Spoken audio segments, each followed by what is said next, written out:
Take the I-87 north from Queensbury, Vermont. Then the 28 up through North Creek. Keep going, and you'll pass through the town that doesn't exist on any map. My headlights probed the first of the ramshackle buildings through the smoky dusk. This was no isolated farmhouse or wild hermit hiding from the world. A real town, with shy street signs peeking out from tangled vines and ivy, looming apartment buildings that might have been abandoned for years, and ramshackle houses that looked as though they were grown from the earth rather than built from it. The place was materializing around me, appearing so suddenly that I couldn't imagine how I had been blind to it a moment before. I slowed to a stop as an old man crawled his way across the street.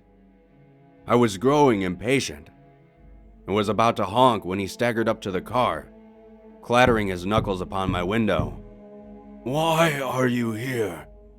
Perhaps it was just his frail voice breaking in the cold wind, but it seemed as though the strain of panic lay just below the surface.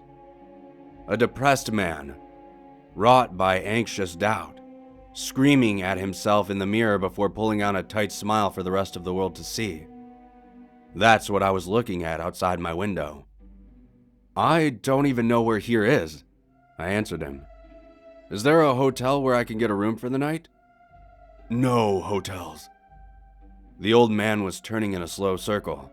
I followed his gaze, noticing a growing number of faces framed by faded curtains, watching us from the surrounding buildings. Motel then. I'm not picky." "No motels, no inns, no beds, no breakfasts. Nobody stays here." More eyes, more faces watching us. Old men standing on the street corner, not bothering to disguise their gaping stares. Doors opening to reveal ancient women who might as well have been the direct descendants of prunes. Wrinkled hands wringing together. Bleary eyes straining through their spectacles. Not a soul younger than 60. And all staring with the horrified fascination of one witnessing a brutal car accident. My nerves were like fireworks, exploding with the undefined tension in the air. I nodded curtly and began to roll up the window when the old hand shot through the opening, grabbing me by the collar. "Take me with you. Don't leave me here. Please," he begged, real tears welling up from the sunken wells of his eyes. I shoved him back on instinct. The window slid shut, but he wasted no time clutching the door handle and rattling it with all his might. I would have thought it was dementia if it weren't for the heavy silence of all those eyes. "Please, you don't know what it's like. Don't go, don't go, don't go." And on, uselessly pounding his weak flesh upon the metal door, crumpling to the ground beside my car, and wailing like an insolent child.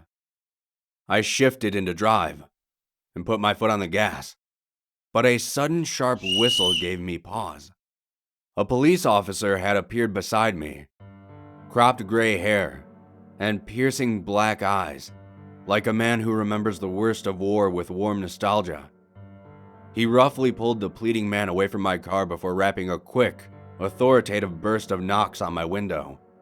I rolled down the glass once more, keeping an eye on the discarded man who still trembled with silent, heaving sobs. "Was this man giving you any trouble?" the policeman asked. I rapidly shook my head. "I was just asking for directions, that's all," I said. "Well, just stay on this road. It'll take you right through town and you'll be on your way," the policeman said. "Actually, I was looking for a place to—" "This road is the one you want," he repeated. "There's nothing else for you here, understand?" "Yes, sir." The black eyes turned away, and I was able to roll my window up once more. The rest of the eyes, those peeking from buildings or glaring from the street, they remained fixed on the scene. I was only too thankful to be driving again, but I didn't even make it a block before a scream made me slam into another halt. In the glow of a street lamp, unmasked before dozens of eyes, I watched the policeman's baton fall for a second time, then a third, and a fourth, each wet, bludgeoning thump, accompanied by shrieks of agony. The old man who had first addressed me was being beaten to a pulp in the middle of the street. The zealous baton alternated with quick, vicious kicks from the policeman's steel-toed boots. It wasn't the screams which haunted me, though. It was the cold, impassive silence from the policeman. No warning, no threat, not even sadistic satisfaction. It was just another day for him. Another duty.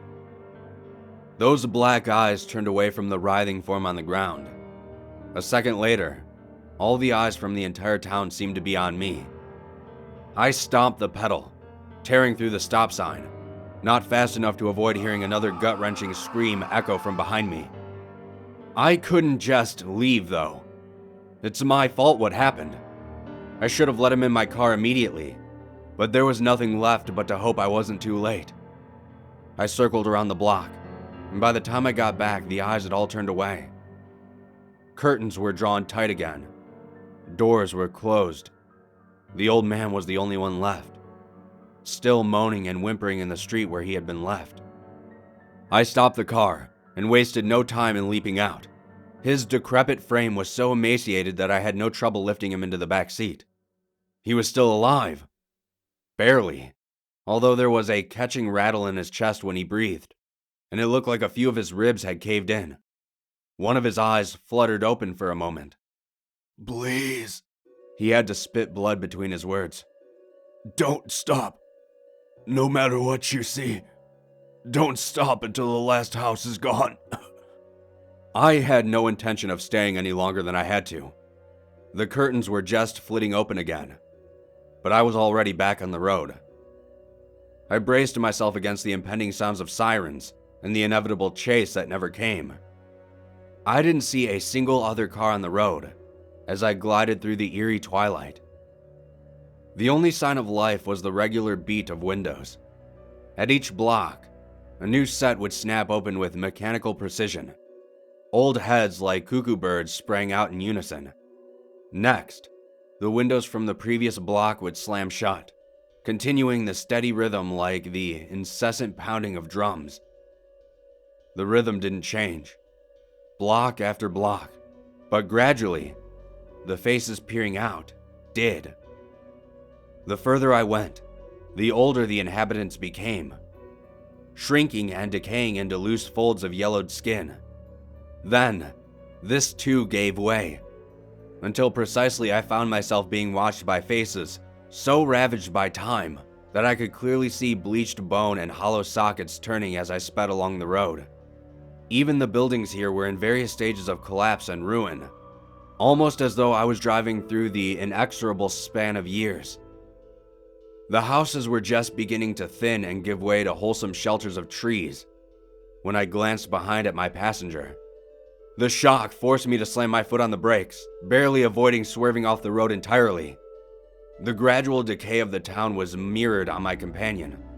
Sagging flesh had dripped from his frame entirely, and the solemn skull behind me was preposterously balanced on a heap of splintered and broken bones, ancient wounds which never healed. Don't stop." Words like trickling dust escaped the skull, but I had already stopped, and the longer I ruminated on that unavoidable fact, the longer I remained frozen in static terror of what was to come. The rhythmic pounding of the drums had returned. Windows, doors, opening and slamming, then opening again to unleash the remaining denizens that time had forgot. Lurching, shambling, and then springing to life with blasphemous vitality, the inhabitants of this carnal realm were closing around my car. Ragged skin fluttered in the unfelt breeze, and white talons of bone raked the ground to pull them ever closer, vacant stares fixated upon me. And always that infernal drumming which mounted into the crescendo of a macabre hymn. "Take us with you," a lone shriek at first, but quickly taken up by the rest. "Don't leave us here." The engine lamented my efforts to start the car again. A tense rattle, then a sickening crunch like the mashing of rusted machinery. Had it aged with my passage as well? Had I? There was no time to stop and think. I leapt into the open night, brisk air heaving into my lungs as I scrambled up the hill towards the woods. Drumming, ferocious and wild in intensity, yet retaining its unerring rhythm. I had the oddest sensation that I was listening to my own pulse, and as I pushed myself harder and faster, I could hear the drumming keeping pace with my racing heart. It didn't matter though. Nothing mattered, except the last lonely house, which I was swiftly growing level with, and the figure which was emerging to greet me. It was the policeman, baton in hand, gray-haired and stern, and living as I had seen him last. The baton was tapping along with the impatient drums, and as I drew level, I could feel the hesitancy in my pursuers. "Still looking for directions?" he asked, a coy smile playing around the corner of his mouth. "No, sir. I wanted to say so much more, but that was all the breath I had in me." "Just passing through, are you?" "Yes." "Need a ride?" His smile was growing. I didn't like how many teeth it showed. The drums had stopped. The crowd had stopped. My car started somewhere behind me in the darkness. A flash of confusion passed the policeman's face. I liked that considerably more than the teeth. "Don't you dare!"